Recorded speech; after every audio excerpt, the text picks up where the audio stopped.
ئەمە پیشانگای چواردەمینی تایبەتی منە کە ساڵاتی قوتابخانەکانی پەروەردەی ناوەندی هەولێر پێ هەرستا جێگای سوپاسن.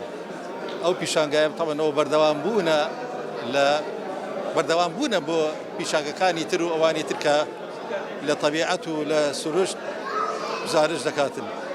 ئەوەشیان هەر تەواوکەری ئەوانی ترە. بەس چییە؟ هەر تابلۆیەک لەگە تابلۆیەکی تر دەبێ فەرقی هەبێتن و لە ڕووی مستەوا و تەکنیک و ئەلوان و ئەوانە.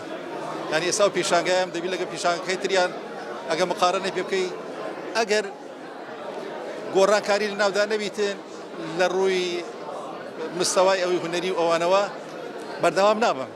بەس تا بمێنێم ئینشاءڵڵا میم ئەوەی ئیسمرارەتم هەبێتن و ئیش بکەم.